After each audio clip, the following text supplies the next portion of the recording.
Welcome back our channel. This is our literature soul. நம்ம பார்க்க போகிற topic essentials drama. So drama அப்படிங்கிறது ஒரு form of literature. So already இதை written பண்ணியிருப்பாங்க. ஸோ அதை வந்துட்டு ஆடியன்ஸ் முன்னாடி ஸ்டேஜில் பர்ஃபார்ம் பண்ணுறது தான் ட்ராமான்னு சொல்கிறோம். ஸோ அந்த ப்ரெசன்டேஷனில் ஹியூமனுடைய லைஃப்பை ஒரு ஆக்ஷன் மூலமாகவோ, ஒரு டயலாக் மூலமாகவோ, ஒரு எமோஷன்ஸ் மூலமோ, ஒரு கான்ஃப்ளிக்ட் மூலமாகவோ ப்ரெசன்ட் பண்ணுறதுக்கு பேர் தான் drama, essential drama. So first இந்த வேர்டு ட்ராமா அப்படிங்கிறது க்ரீக் வேர்டான ட்ரான். ஸோ அதோட மீனிங் என்ன அப்படின்னா to act or do. So இதுதான் எசென்ஷியல் ஆஃப் ட்ராமான்னு சொல்கிறாங்க. ஸோ இதில் என்ன மாதிரியான எலமெண்ட்ஸ் இருக்குது அப்படின்னு பார்த்தோம்னா, ஃபர்ஸ்ட்டு ஒரு ட்ராமானாலே கண்டிப்பாக நமக்கு அதுக்கு கதைக்களம்ங்கிற விஷயம் தேவைப்படும். ஸோ பிளாட்டு, இந்த பிளாட் வந்துட்டு ஃபஸ்ட்டு சீக்வன்ஸஸ், அந்த ஈவெண்ட்ஸ் இருக்குல்லையே அது சீக்வன்ஸஸாக இருக்கணும். அந்த form structure of the story வந்துட்டு ஒரு சீக்வன்ஸஸ் கரெக்டாக கொண்டுட்டு போகிற மாதிரி இருக்கணும். ஸோ அந்த பிளாட்டை டிவைட் பண்ணுறாங்க. ஃபர்ஸ்ட் எக்ஸ்போசிஷன் அப்படின்னு சொல்கிறாங்க. எக்ஸ்போசிஷன் அப்படிங்கிற இந்த பார்ட்டில் ஃபஸ்ட்டு எடுத்த உடனே அந்த ட்ராமாவில் இருக்கக்கூடிய கேரக்டர்ஸ் யார், அது என்ன செட்டிங்ஸ், இது எல்லாத்தையும் இன்ட்ரோ கொடுத்துடணும். அடுத்தது செகண்ட் ரைசிங் ஆக்ஷன். அடுத்தது இப்போ நம்ம ஃபஸ்ட்டு கேரக்டர்ஸ் எல்லாத்தையும் இன்ட்ரடியூஸ் பண்ணிட்டோமா, அடுத்தது அவங்களுக்குள்ள என்ன மாதிரியான ரிலேஷன்ஷிப், என்ன அங்கே ஒரு கான்ஃப்ளிக்ட், என்ன ஒரு தீம், ஸோ இந்த மாதிரியான விஷயங்களை டெவலப்மெண்ட் ஆஃப் கான்ஃப்ளிக்ட், அந்த கான்ஃப்ளிக்டை டெவலப் பண்ணணும். மூணாவதாக இருக்கக்கூடியதான் கிளைமேக்ஸ். ஸோ இப்படியே கொண்டுட்டு போகும்போது அந்த எண்டில் வந்துட்டு அதுக்கு நம்ம ஒரு சஜஷன் சொல்லணும் இல்லையா, அந்த டேர்னிங் பாயிண்ட்டாக அமையணும். அதுதான் வந்துட்டு கிளைமேக்ஸ். ஃபோர்த் ஒன் பார்த்தோம்னா ஃபாலிங் ஆக்ஷன். ஸோ எல்லாருமே நினச்சிப்போம் கிளைமேக்ஸ்னாலே அடுத்த சீன் முடிஞ்சு போச்சு ஸ்டோரியில். Definitely not. ஒரு ட்ராமாவை பொறுத்த வரைக்கும் கிளைமேக்ஸ்க்கு அடுத்த சீன் இருக்கிறது தான் ஃபாலிங் ஆக்ஷன். ஃபாலிங் ஆக்ஷன் அப்படிங்கிறது அந்த ஈவெண்ட்டுக்கு அடுத்தது. இப்போ ஏதோ ஒரு ஃபஸ்ட்டு கேரக்டர்ஸ் இன்ட்ரடியூஸ் பண்ணிட்டோமா, அந்த கேரக்டர்ஸ்குள்ளே ஏதோ ஒரு சண்டை இருக்குன்னு வச்சுக்கோங்க. அந்த சண்டை அவங்க ரெண்டு பேரும் எங்கெல்லாம் பார்க்குறாங்களோ அப்போல்லாம் வந்துட்டு முறைச்சிக்கிறாங்க, அடிச்சுக்கிறாங்க. அடுத்தது அப்படி அவங்க அடிச்சுக்கிறதுனால என்ன ஒரு டேர்னிங் பாயிண்ட் அமைஞ்சிருக்கு அப்படிங்கிறது நம்ம மூணாவதாக சொல்லிடுறோம். அடுத்தது அந்த ஈவெண்ட், இப்போது அவங்க மேபி அவங்க ரெண்டு பேருக்கும் ஒரு ஃபைட்டு, ஒரு பயங்கர ஒரு ஃபைட் நடந்து முடிஞ்சு போச்சு. ஸோ அதுதான் கிளைமேக்ஸு. அந்த ஃபைட் முடிஞ்சதுக்கப்புறம் என்ன சீன் வருது அப்படிங்கிறது தான் ஃபாலிங் ஆக்ஷன். அடுத்தது ஃபைனலாக இருக்கிறது தான் இந்த resolution or announcement. So conclusion of the story. இப்போ அந்த ஃபைட்டு முடிஞ்சதுக்கப்புறம் அவங்க வந்து சமாதானமாக போயிட்டாங்களா, இல்லை மறுபடியும் சண்டை பெருசாச்சா அப்படிங்கிறது இந்த falling action. Conclusion of the story அப்படிங்கிறது இட்ஸ் ஃபைனலி அதிலிருந்து என்ன இந்த சொசைட்டிக்கு தெரியப்படுத்துகிறாங்க அப்படிங்கிறத கன்க்ளூஷனோடு முடிக்கிறது. ஸோ ஒரு பிளாட்னால் ஃபஸ்ட்டு எடுத்தோன்னே எக்ஸ்போசிஷன் இருக்கணும், அடுத்தது ரைசிங் ஆக்ஷன் கொண்டு வரணும், கிளைமேக்ஸ் இருக்கணும், அடுத்து ஃபாலிங் ஆக்ஷன் கொண்டு வரணும், ஃபைனலி ரெசல்யூஷன் எடுத்துகிட்டு வரணும். ஸோ அதுக்கு ஒன் ஆஃப் த பெஸ்ட் எக்ஸாம்பிளாக நம்ம சொல்கிறது ஹேம்லெட்டை சொல்லலாம். ஓகே, ஒரு கதைக்களம் முடிஞ்சிருச்சு. அடுத்து இந்த எசென்ஷியல் ஆஃப் ட்ராமாவில் கேரக்டர்ஸ்லாம் எப்படி இருக்கணும் அப்படின்னு பார்த்தோம்னா, ஸோ அதில் இருக்கிற பர்சன்ஸ் எல்லாமே அவங்களுடைய ஆக்ஷன்ஸை கரெக்டாக பெர்ஃபார்ம் பண்ணணும். ஸோ அதில் டைப் ஆஃப் கேரக்டர்ஸ்னு பார்க்கும்போது protagonist.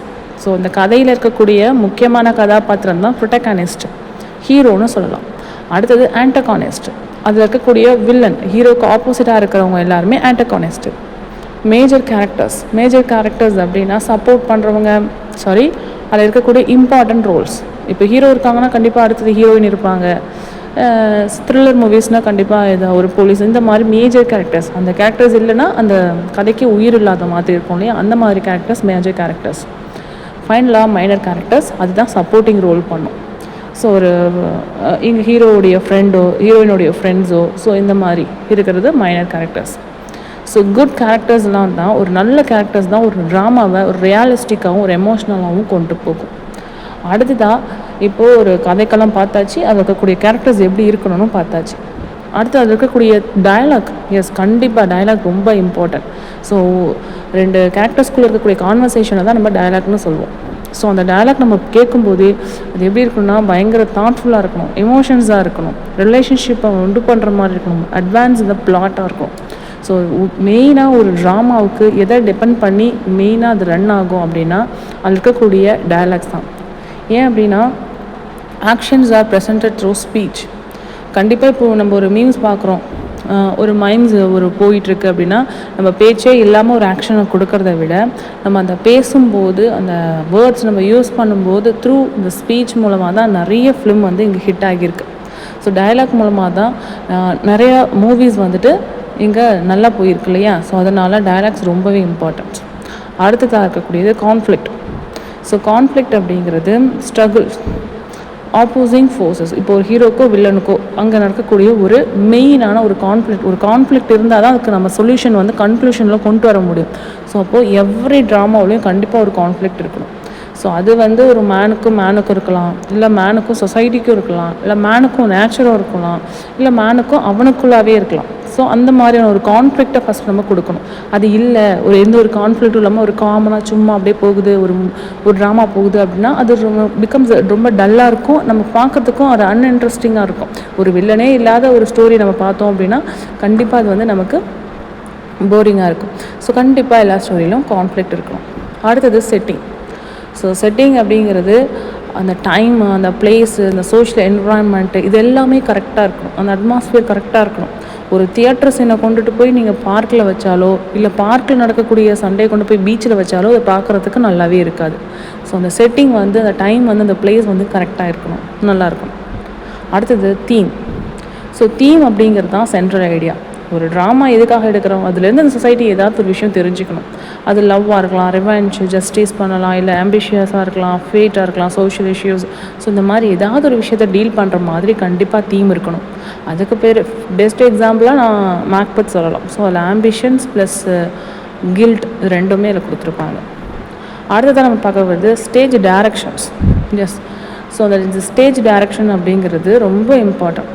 Instruction given by playwright. So அந்த மூமெண்ட்ஸ் பற்றி, அந்த ஜெஸ்டர்ஸ் பற்றி, அந்த எக்ஸ்ப்ரெஷன் பற்றி, அந்த காஸ்டியூம்ஸ், இந்த லைட்டிங்ஸு, சவுண்ட்ஸ் எஃபெக்ட்டு, ஸோ இந்த help actors and directors perform the play effective. இது இருந்தால் மட்டுமே அதை நம்ம பர்ஃபெக்டாக பண்ண முடியும். ஓகே, அடுத்தது ஸ்பெக்டக்கிள் அப்படிங்கிறது நம்ம பார்க்கக்கூடிய விஷுவலைஸ்டு. எஸ், நம்ம அதை பார்க்கும்போதே அந்த சீனரிஸ்லாம் நமக்கு ரொம்ப அட்மையர் பண்ண மாதிரி இருக்கணும், ரொம்ப இன்ட்ரெஸ்டிங்காக இருக்கணும். அதுக்கு காஸ்டியூம்ஸ்லாம் ஃபார் எக்ஸாம்பிள் இப்போ இருக்கக்கூடிய ட்ரெண்டிங் ஒரு நல்ல ஸ்டைலில் ட்ரெஸ் பண்ணிவிட்டு மூவி எடுக்கிறாங்கன்னா அதே ஸ்டைலில் எல்லாருமே ட்ரெஸ் பண்ண ஆரம்பிச்சுக்கிறாங்க. ரீசன் அது நல்லா இருக்குது, அதை அட்மையர் பண்ணுறாங்க. அந்த லைட்டிங், அந்த மியூசிக், அந்த ஸ்பெஷல் எஃபெக்ட்ஸ், இது எல்லாமே நம்ம விஷுவலைஸாக நம்ம பார்க்கும்போது நமக்கு கண்ணுக்கும் குளிர்ச்சியை கொடுக்கணும் அப்படிங்கிறதா ஸ்பெக்டக்கிள். அடுத்தது audience. So drama is mean to be perform before an audience, right? So drama அப்படிங்கிறது ஆடியன்ஸ் முன்னாடி நம்ம பெர்ஃபார்ம் பண்ணுறது. ஆடியன்ஸோடைய ரியாக்ஷன் ரொம்ப இம்பார்ட்டன்ட் அந்த ட்ராமாட்டிக் எக்ஸ்பீரியன்ஸில். ஓகே, இதில் இருக்கக்கூடிய டைப்ஸ் ஆஃப் ட்ராமான்னு பார்த்தோம்னா tragedy serious play ending sadly. So ஒரு ட்ராஜடின்னு சொல்லிட்டு அந்த எண்டில் கொண்டு போய் காமெடியாக முடிச்சோம்னா. ஓகே, நெக்ஸ்ட் பார்த்தோம் அப்படின்னா காமெடியில் இருக்கணும் அப்படின்னா அந்த ப்ளே வந்து கொஞ்சம் ஹாப்பி எண்டிங்கோட முடியணும். ட்ராஜிக் காமெடினா ட்ராஜடியும் இருக்கணும், காமெடியும் இருக்கணும். ஸோ அதுக்கு ஏற்ற மாதிரி டிஃப்ரென்ஷியேட் பண்ணி எந்த ஒரு ப்ளேயும் ட்ராஜடின்னு சொல்லிட்டு காமெடின்னு சொல்லிட்டு ட்ராஜடியோ இருக்கக்கூடாது. மெலோ ட்ராமா அப்படிங்கிறது அது எமோஷனல் சென்சேஷனலான விஷயங்கள் நிறைய இருக்கணும். அந்த கன்க்ளூஷன் என்ன சொல்ல வராங்கன்னா, ட்ராமா அப்படிங்கிறது ஒரு பவர்ஃபுல்லான லிட்ரரி ஃபார்ம்ஸ்.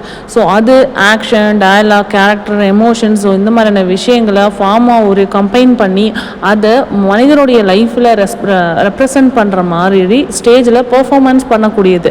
ஸோ இந்த எசென்ஷியல்ஸ் ஆஃப் ட்ராமா அப்படிங்கிறது work together to make play meaningful. So இது எல்லாம் சேர்ந்து ஒர்க் பண்ணி ஒரு மீனிங்ஃபுல்லான, ஒரு ரியாலிஸ்டிக்கான, ஒரு என்கேஜிங்கான ஒரு விஷயத்தை தான் நம்ம ஆடியன்ஸ்க்கு கொடுக்கணும் அப்படின்னு சொல்கிறாங்க. உங்களுக்கு இந்த வீடியோ பிடிச்சதா லைக் பண்ணி கமெண்ட் பண்ணுங்கள், ஷேர் பண்ணுங்கள். உங்களுக்கு இந்த மாதிரியான வீடியோஸ் வேணும் அப்படின்னா கமெண்ட் பாக்ஸில் கமெண்ட் பண்ணுங்கள். நான் உங்களுக்காக டெஃபினட்டாக பண்ணுவோம். நெக்ஸ்ட் வீடியோவில் பார்க்கலாம். பாய்.